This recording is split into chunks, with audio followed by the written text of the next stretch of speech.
Separation anxiety is something that dogs are not born with. It is created by humans, oftentimes by accident, by having constant contact with their puppy.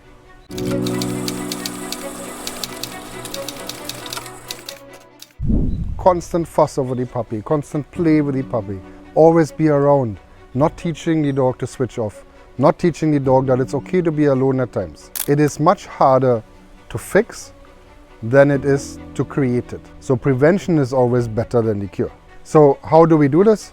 When you have a puppy, it is advisable to crate train your puppy. And I know there are those that say, oh, putting a dog in a crate is cruel, but they never say why it is cruel. For instance, when you have a newborn, it's in a crib with high railings. It can't fall out.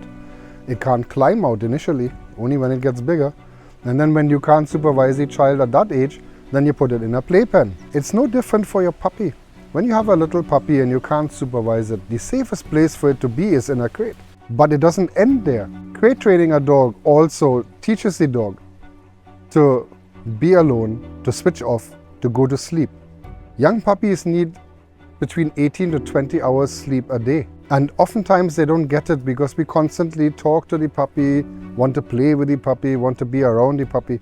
And so you get an anxious, nervous dog as a result due to sleep deprivation. It is not good for your dog's development. Having crate trained your dog, you can then take out the puppy, take out the dog, interact with it, teach it something, do some training, give it exercise, give it time to eliminate itself outside, to pee, to poop, and then bring it back inside, put it in the crate, because now it needs to sleep again. And because you provided everything else, mental stimulation, physical stimulation, or opportunity to relieve itself, you have checked all those boxes. So now it's okay for the dog to just sleep. And if you check the footprint of a dog sleeping, the crate is bigger than that footprint. So there is nothing wrong with the dog sleeping in a crate. I have a customer with a multi-poo. That dog during the day volunteers to go in the crate to have a nap because it has been taught that the crate is a safe place to be in. If you have a dog that already has separation anxiety because you didn't take those steps, then it's not too late to start now.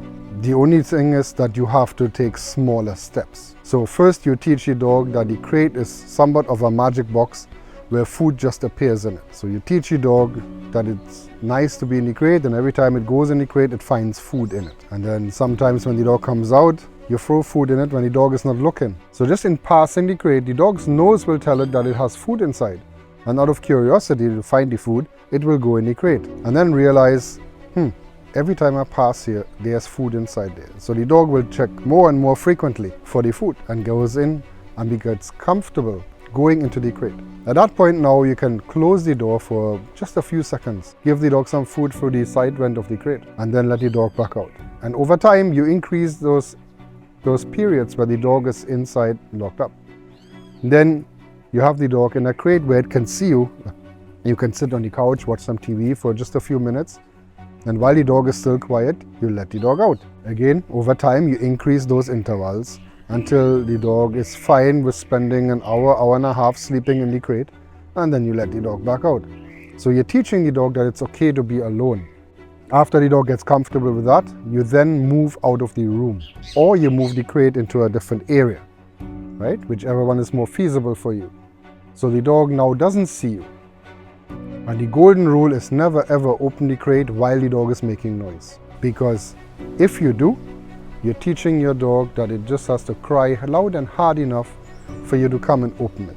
If you only open it when the dog is quiet, then you're teaching the dog, I just be quiet long enough in this crate, and then my owner will come and open it for me. And that is where you have success. So over time, you can get rid of separation anxiety where the dog does not panic when it doesn't see you. You can help your dog overcome separation anxiety. How do you know that your dog has separation anxiety other than noise?